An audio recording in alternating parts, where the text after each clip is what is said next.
ओंकारं बिन्दुसंयुक्तं नित्यं ध्यायन्ति योगिनः। कामदं मोक्षदं चैव ओंकाराय नमो नमः। अविरलशब्दगणोगप्रक्षालितं सकलभूतलमलकलङ्का मुनिभिरुपासिततीर्थाः सरस्वती हरतु नो दुरितान्। अज्ञानतिमिरान्धानां ज्ञानाञ्जनशलाकया चक्षुरुन्मिलितं येन तस्मै श्रीगुरुवे नमः। श्री परम गुरुवे नमः। परम्पराचार्य गुरुवे नमः।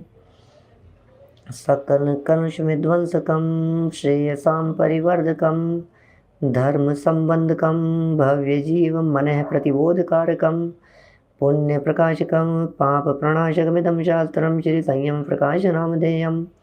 अस्य मूल ग्रंथकर्तारे श्री सर्वज्ञ देवास्तदुत्तर ग्रंथकर्तारे श्री गणधर देवा प्रतिगणधर देवा तेषां वचनानुसारमासाद्य आचार्य श्री कुन्दकुन्दामनाय आचार्य सूर्यसागरेण विरचितं श्रोतारः सावधानतया शृण्वन्तु। मंगलम भगवान वीरो मंगलम गौतमो गणी मंगलम कुन्दकुन्दाद्यो जैन धर्मोस्तु मंगलम। सर्वमंगलमांगल्यं सर्वकल्याणकारिकं प्रधानं सर्वधर्माणां जैनं जयतु शासनं। जैनं जयतु शासनं। जैनं जयतु शासनं। संयम प्रकाश नाम का यह ग्रंथ है आचार्य सूर्य सागर जी महाराज साहब द्वारा लिखी गई। यह सुंदर रचना द्विदल संबंधी प्रकरण अपना यहाँ संपन्न हुआ और जितनी बातें द्विदल के संबंध में हो सकती थी वो सब अपेक्षित विस्तार से अलग अलग अपेक्षाओं से कह दी। निष्कर्ष के रूप में यदि मैं फिर आपसे बात कहूँ तो कह सकता हूँ दूध दही और छाछ बस ओरिजिनल फॉर्म में इनका दो दल वाली चीज़ों के साथ जिनमें से तेल नहीं निकल सकता हो, माने ड्राई फ्रूट्स को छोड़ दीजिए, ऐसा कह सकते हैं हम। ड्राई फ्रूट्स को छोड़कर बाकी चाहे वे काष्ठ द्विदल हों चाहे अन्य द्विदल हों उनके साथ में दूध दही छाछ का प्रयोग कच्चा हो या पक्का हो सभी प्रकार का निषेध कर देने योग्य है। और जब इस प्रकार का निषेध होता है तब इस जीव का श्रावक धर्म पलता है। ये कुछ बातें यहाँ जानने समझने योग्य थी। घी वगैरह और अन्य चीज़ों के साथ में द्विदल नहीं होता, इस तरह का तो इन्होंने अर्थ भी बहुत विस्तार से सिद्ध करके हमें यहाँ बताया। देखिए 314 नंबर पेज पर ये सब प्रकरण यहाँ हो गया। कल हमने कुछ जिज्ञासा समाधान भी एक प्रकार से आपके किए थे। कुछ लोगों को ऐसा लगता हो कि कितनी देर में पैदा होते हैं, तो साहब इतनी देर बाद में पैदा होंगे तो क्या फ़र्क पड़ता है, इतनी देर में तो अंदर चला जाएगा, इतनी देर में तो खा पी करके निपटा लेंगे। नहीं भाई, तुरंत ही पैदा हो जाते हैं। यही बात स्मरण में रखने योग्य है। टच हुआ और पैदा हो गया, बस। लार के साथ में जीभ पर जैसे ही वो चीज़ टच हो गई उसी तरह से जीव उत्पन्न होना शुरू हो गया। अब वे इतने बड़े नहीं हो सके कि वे हमारे को दिख सकें, इसलिए दिखने योग्य अवस्था के होने में थोड़ा सा टाइम ज़रूर लग सकता है, लेकिन हिंसा का पाप तो हमें लगेगा ही। अरे भाई, मैं इस बात को यदि मनुष्य जीवन के रूप में जन्म लेने की बात करूं तो आपको पता ही नहीं लगता है कब आया है जीव। जीव का असली जन्म तो गर्भ में आने का नाम है ना। जैसे विग्रह गति पूरी करके सम्मूर्छन अवस्था में जन्म लेना वो जन्म हो गया है ना।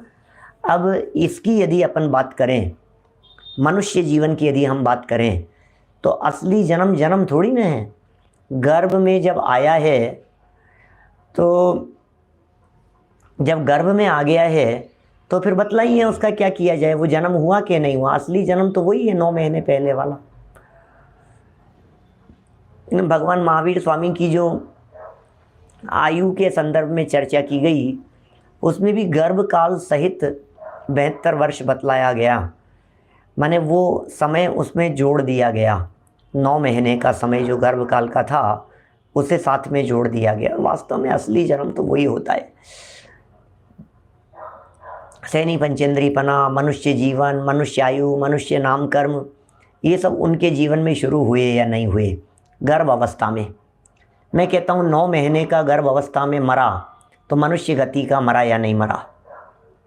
8 महीने का मरा तो मरा या नहीं मनुष्य जीवन लेकर के। 7 महीने का, और यदि वही 3 महीने का मनुष्य जीवन लेकर के गर्भ में मर गया तो उसको मनुष्य आयु वाला ही मानेंगे ना। और यदि 1 महीने का होकर के मरा तो साहब वही बात है। तो अच्छा, इसी बात को तो हम कह रहे हैं, जब आप 1 महीने की बात को मान रहे हैं तो 1 दिन की बात को मानेंगे या नहीं मानेंगे। अब 1 दिन की बताओ, दुनिया में किसे पता लगता है 1 दिन के बारे में कि आज ये गर्भ धारण हो गया है, गर्भ में जीव आ गया है, ये दुनिया में कैसे पता लगेगा। पता ही नहीं लग सकता है। तो जीव तो है ना, पता नहीं लगा तो क्या हुआ। यदि 1 महीने का यदि अबॉर्शन हो गया 1-1.5 महीने का तो वो जीव मरा ना। इसी तरह से द्विदल का लार के संपर्क में आने पर हो जाता है। ठीक इसी तरह से समझ लेना चाहिए। अब वो दिखने योग्य नहीं दिखे, बड़े नहीं हुए, लंबे चौड़े नहीं हुए। लंबे चौड़े होने पर, बड़े होने पर तो पता नहीं कब आकर के दिखेगा, ऐसा समझना। तो ये सब बातें बहुत गंभीर थी, विचारणीय थी, और निभ सके उतना निभाओ, इतना कहता हूँ मैं तो। और द्विदल तो खाने योग्य है ही नहीं, इसमें निभ सकने और नहीं निभ सकने का तो कोई सवाल ही नहीं है। जहाँ तक आप दूध और दही के साथ में 2 दल वाले पदार्थों के सेवन की बात करेंगे तो ये तो निभ ही सकता है, इसमें नहीं निभने का तो कोई सवाल ही नहीं है। कोई ऐसा थोड़ी ना किसी डॉक्टर ने बता दिया कि आपके लिए तो दही और बेसन मिला करके खाना ही कंपलसरी है, और ऐसा भी यदि बता देवे तो भी दृढ़तापूर्वक त्याग किया जा सकता है, उसमें क्या है। वैसा अनर्थ होने जैसा नहीं है। ऐसा नहीं है कि इसमें किसी तरह का कोई चक्कर पड़े। हाँ, इतना ही चक्कर पड़ेगा कि घर में थोड़ी सी भिन भिनाट जरूर होगी कुछ दिन के लिए। घर में थोड़ा सा, जिनके घर में आज तक दही बेसन का बनता आया है उनके घर में थोड़े समय के लिए तूतू मैमे ज़रूर होगी, कोई बात नहीं। लेकिन उस तूतू मैमे को भी प्यार से निपटाना, लड़ाई झगड़ा करके नहीं, विवाद करके नहीं, है ना। कोई बात नहीं, आप प्यार से कहें, समझाएं तो जो होगा सो होगा, समझ में आ जाएगी उनको। आप प्यार से समझाएंगे तो, है ना। और हमारे 2 व्याख्यान सुना देना उनको कि भाई ये तो इनका कहना था, आप उनसे लड़ लो एक बार, हम क्या बताएं। तो कोई व्यक्ति नॉन वेज के लिए जिद करेगा तो आप क्या करेंगे बताइए। आपके बच्चे यदि सिगरेट के लिए जिद करें कि मैं तो सिगरेट पीऊँगा, आपके बच्चे यदि गुटखा खाने के लिए जिद करें कि मैं तो खाऊँगा, तो आपका क्या उसमें रोल होगा। प्यार से समझाएंगे ही ना। हम गलत चीज़ खाने की स्वीकृति तो नहीं दे सकते हैं ना। मेरे तो सारे दोस्त नॉन वेज खाते हैं, मैं भी खाऊँगा, अब आप क्या कहेंगे, उसे किस तरह से समझाएंगे। तो बस जिस तरह से आप नॉन वेज के बारे में कहते हैं उसी तरह से आप द्विदल के बारे में कहिए। द्विदल जस्ट लाइक नहीं, द्विदल जस्ट लाइक नॉन वेज नहीं, ये नॉन वेज ही है। क्या तो शायद नॉन वेज जैसा, अरे नॉन वेज है ये, नॉन वेज जैसा क्या होता है। हम कहें कि साहब ये दूध जैसा है, गाय के थन से निकला ये दूध जैसा है। अरे दूध जैसा गाय के थन से निकला है दूध ही है, दूध जैसा क्या होता है।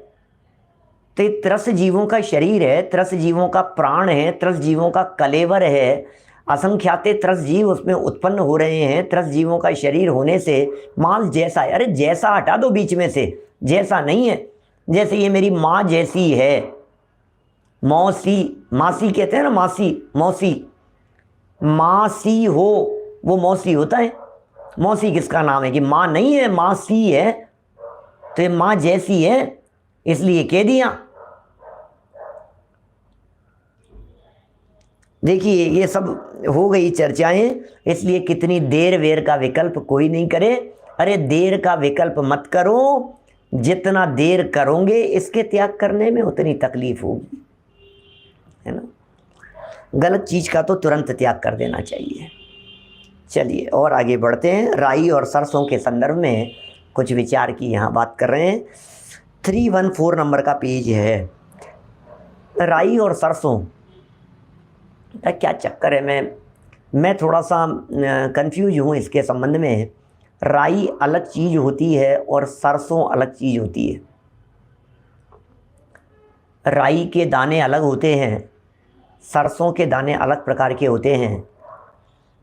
जो राई होती है वो ब्लैक होती है, और जो सरसों होती है वो सरसों भी दो तरह की होती है, एक पीली सरसों और एक काली सरसों। क्या? सरसों दो प्रकार की होती है, पीली सरसों और काली सरसों। और जो राई होती है वो राई अलग ही होती है। कई जगह पर गूगल जो कहता है, वो तो गूगल तो राई को और सरसों को दोनों को एक ही कहता है। मैंने गूगल पर भी सर्च करके देखा है और डिस्कस भी किया है, लेकिन डिस्कशन करने में कुछ लोगों ने तो बिल्कुल दृढ़तापूर्वक ये कहा कि राई और सरसों दोनों एक ही होता है, और कुछ ने यह प्रयोग किया कि नहीं नहीं, दोनों अलग अलग हैं, बिल्कुल अलग अलग हैं। यहाँ एक ही कह रहे हैं, राई थोड़ी सी छोटी होती है। सामने से भी कुछ लोग लिख रहे हैं, कुछ कह रहे हैं एक ही है। राई जो होती है ये थोड़ी छोटी होती है, सरसों के दाने थोड़े से बड़े होते हैं, दोनों में फ़र्क है। खैर जो भी हो, दोनों के संदर्भ में ये कह रहे हैं कि इनका तेल निकलता है। तेल तो सरसों का ही निकलता हुआ देखा है, राई का तेल निकलता है ये तो बात कुछ मालूम भी नहीं है। बहुत सारी चीज़ें तो अपन जानते भी नहीं हैं, इसलिए विवेक पूर्वक उसका प्रयोग करें। इसका तेल काम आता है रायता तथा अचार में डालकर जीवने की मर्यादा अंतर्मूर्त की भी नहीं है। सरसों के तेल का निषेध नहीं कर रहे हैं, ये मतलब सरसों का तेल वगैरह तो काम में आता है, राई सरसों का तेल तो काम में आता है, वो तो आ सकता है।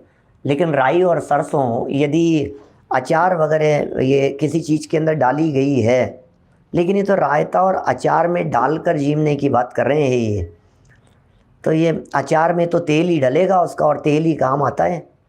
और जबकि हमने इसके संदर्भ में, राई के संदर्भ में जो चर्चाएं सुनी हैं, वो नमक के संपर्क में आने पर उसमें जीवोत्पत्ति की बात सुनी है। कारण की तरह जीवों की उत्पत्ति हो जाती है। अब राई का त्याग करें आप तो अच्छी बात है, लेकिन राई का त्याग करने से पहले आपको बहुत बातें गंभीरता से सोचनी पड़ेगी, क्योंकि राई का प्रयोग तो सभी जगह पर हो रहा है आपके घर के अलावा। यदि आप खुद का भोजन करते हैं शुद्ध सात्विक, घर का मर्यादित, अपने ही घर का 4 आदमियों का, तो आप ज़रूर उसको निभा सकते हैं। लेकिन आप किसी भी जगह पर भोजन करेंगे, आप धर्मशाला में भोजन करेंगे, भोजनशाला में भोजन करेंगे, आप बाज़ार का तो छोड़ ही दीजिए, आप किसी के घर जा कर के भोजन करेंगे तो वहाँ भी आपको थोड़ा सा तकलीफ़ आने की संभावना है। तो आप उसका विचार करके उसको देखिए क्या हो सकता है। राई का तो छोंक लगता है, राई के माध्यम से तो ऐसा भी है, शादी में, विवाह में, आयोजनों में, सभी जगह पर। माने राई के दाने जो होते हैं ये काले हों और सरसों पीली हो ऐसा मात्र ही नहीं है। सरसों ही 2 प्रकार की है, एक काली सरसों और एक पीली सरसों, ऐसा है। तो सरसों 2 प्रकार की है। और मैंने जो डिस्कस किया उसमें मालूम चला कि राई के दाने काले रंग के होते हैं, वो अलग है बिल्कुल। तो यहाँ राई की बात अलग समझ, या राई और सरसों को यदि दोनों को अलग अलग कर दिया जाए क्या? अब ये प्रश्न मेरे से पूछ रहे हैं, लेकिन सच में तो इनके लिए भोजन विशेषज्ञ और चरणानुयोग जो विशेषज्ञ हैं वे सच में विशेष रीति से जवाब दे सकते हैं। मतलब खान पान और भोजन संबंधी चीज़ों में बहुत निम्न ज्ञान है हमारा, अल्प ज्ञान है। जितना पढ़ते सुनते हैं, देखते हैं, जितना समझते हैं उतना आपको बता देते हैं। और यहाँ भी महाराज साहब ने कोई प्रमाण नहीं दिया और ज़्यादा उसके संदर्भ में लिखा भी नहीं है, इसलिए अपन उसके बारे में क्या कहें। माने यदि ये प्रमाण देते, यदि ये कुछ लिखते, यदि कुछ, अरे 2 लाइन तो और लिखते कम से कम। ये तो इन्होंने 2 लाइन में ही निपटा दिया। 2 में भी पहली लाइन में 2 अक्षर छूटे हैं और दूसरी लाइन में भी 2 शब्द छूट गए हैं। मैंने 2.25 लाइन में निपटा दिया ये क्या। चलिए आगे टॉपिक बदलते हैं। इक्षु रस निर्मित शक्कर आदि से दही का संबंध। दही शक्कर का क्या संबंध है? एक बार पहले भी दही शक्कर वाला प्रकरण आया था, तब यही निष्कर्ष निकला था जो वापस यहाँ निकाल रहे हैं। इनको यदि दही में मिला दिया गया कुल मिलाकर के दही में कोई भी चीज़ यदि मिला दी गई तो उसकी मर्यादा अंतर्मुहूर्त हो जाती है, एक मुहूर्त हो जाती है, ऐसा मान लीजिए। माने पौन घंटे के अंदर अंदर आपको वो दही ख़त्म करना है, दही पूरा खाना है। जिस दही में कुछ भी मिला दिया गया है ऊपर से, या तो फीका दही है, जैसा जमा था बिल्कुल वैसा ही दही है, कुछ भी उसके अंदर मिलाया नहीं गया है, लेकिन यदि उसमें नमक मिला दिया गया है, यदि उसमें मिर्च मसाले जो भी आप समझ लीजिए, आप धनिया पुदीना जो भी जिस तरह की जो चीज़ें होती है उसमें तो द्विदल जैसी चीज़ हो जाएगी। और ये यहाँ कहने से शुगर ही मिला दिया आपने, बूरा मिला दिया, शक्कर मिला दी उसमें, गुड़ मिला दिया उसमें, तो ये कह रहे हैं कि ये अंतर्मुहूर्त तक की उसकी मर्यादा है। इक्षु रस निर्मित शक्कर से दही का संबंध। इक्षु दही संयुक्तम भवन्ति समुचिमा जीवा अंतो मुहूर्त मध्ये तमहा भवन्ति जीर्णाहो। क्या कह रहे हैं? इक्षु दही संयुक्तम, इक्षु माने इक्षु, दही संयुक्तम जब इनका मिलान हो गया, भवंती हो जाता है, समुच्छिमा जीवा, समूर्छन जीव उसमें उत्पन्न हो जाते हैं।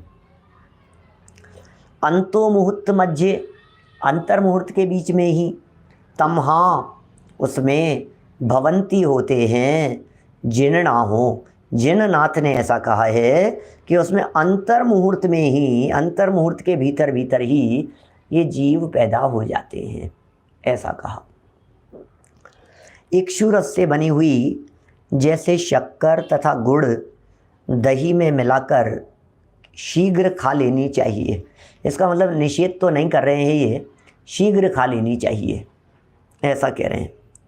ये द्विदल दोष के संदर्भ में जो कोई व्यक्ति इस तरह की बात कहते हैं कि राई वगैरह के संबंध में जो चर्चा चल रही है, ऐसा तो बिल्कुल नहीं है। ये तो हम बहुत स्पष्ट कह सकते हैं आपको, द्विदल तो नहीं है। होते होंगे जीव, वो अलग आप उसको नाम दीजिए, अलग संज्ञा दीजिए, लेकिन यदि कोई सरसों के दाने के साथ में, या क्या नाम है दूसरी, राई के साथ में नमक के मिल जाने पर द्विदल कहता है तो वो भूल में है, क्योंकि द्विदल का संबंध तो दही दूध के साथ में है, पॉइंट नंबर 1। पॉइंट नंबर 2, द्विदल का संबंध दो दल वाले पदार्थ के साथ में है।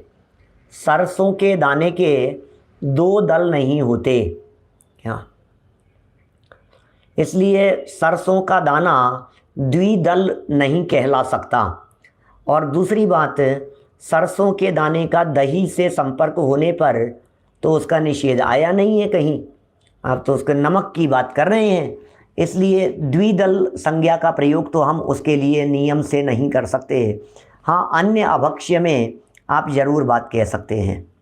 होते हैं क्या, लिख रहे हैं सरसों के दाने के दो दल होते हैं क्या, लिख रहे हैं सामने, ऐसा तो नहीं है। और यदि होते भी हों तो भी सरसों के दाने को तो भक्ष्य कहाँ है क्या, सरसों के दाने तो खाने योग्य हैं, सरसों का तेल भी उपयोग लेने योग्य है। सरसों के दाने के दो दल नहीं होते, और कदाचित होते भी हों, मान लीजिए क्या, कदाचित होते भी हों तो उसमें द्विदल का दोष नहीं लगेगा। इसलिए नहीं लगेगा दही के साथ में लेने पर भी, क्योंकि वो तिलहन पदार्थ में है, उससे तेल निकलता है सरसों का क्या, इसलिए जैसे बादाम का तेल निकलने पर उसका दही के साथ में संपर्क द्विदल नहीं कहलाता, उसी तरह से ये सरसों के दाने का दही के साथ में संपर्क होने पर द्विदल नहीं कहलाएगा, और नमक के साथ में तो द्विदल का संपर्क है ही नहीं। राई के कदाचित होते हों तो राई के संदर्भ में आप सावधान रहें। भैया विचार कीजिए और निभे जितना निभाइए। आप यदि निभा सकते हैं, आप यदि घर की महिला हैं, सामने चर्चा करने वाली, सुनने वाली, यदि आप लोग महिला वर्ग में बहुत सारे लोग होंगे, बहुत सारे तो पुरुष ही हैं सब, लेकिन यदि कोई घर में खाना बनाने वाले हैं तो आप मत बनाइए।